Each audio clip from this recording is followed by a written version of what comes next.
The palace eventually banned Prince Harry from royal events, driving him to the wall. The Duke and Duchess of Sussex have been offered a half royalty that neither of them will be happy with. Prince Harry and Meghan Markle have reportedly been dealt a major blow after a snub from the royal family showed the pair were left out in the cold. The royal couple were invited to the state reception of the century at Buckingham Palace earlier this week, according to a royal expert. However, later reports suggested that the invitation was sent in error. Palace assistants said only working members of the royal family could attend the event. When Harry and Meghan stepped down from their senior royal duties in 2020, it was said they still hoped to keep their foot in the royal door and perform certain duties while curtailing others. In a statement, they said, "We intend to step down as senior members of the royal family and work to become financially independent, while continuing to give our full support to Her Majesty the Queen." Commenting on the recent refusal, Kamala Toney,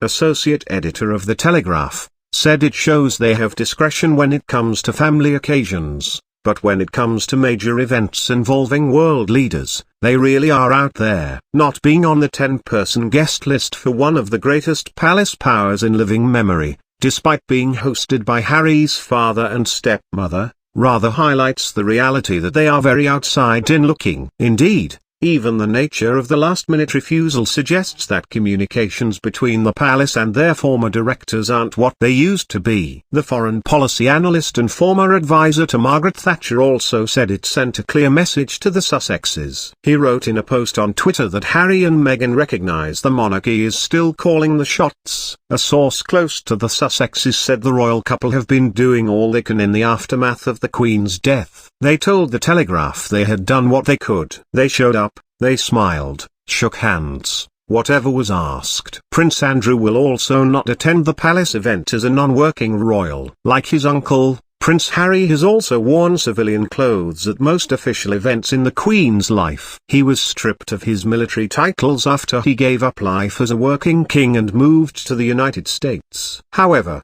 the Duke was given special permission by the King to wear military uniforms when attending a vigil over his grandmother's coffin. While the royal family has seemingly put aside their dramatic interpersonal dynamics in the wake of the Queen's death, it looks like Meghan Markle and Prince Harry were not invited to a reception at Buckingham Palace, leaving sources close to the couple baffled. The Telegraph reports that Meghan and Harry appeared not to have been invited to King Charles and Queen Kamala's state reception at Buckingham Palace on Sunday night, the night before the Queen's funeral, which will be attended by heads of state and royals from other countries. While the Sussexes received an invitation earlier this week, they were then told the event was for the Telegraph for working members of the royal family only. It remains unclear why they'd received an invitation to an event where royal aides insisted they shouldn't attend, and sources close to Harry and Meghan were baffled by the overall mix-up. Meanwhile, palace assistants still insist they weren't invited and weren't expected to show up.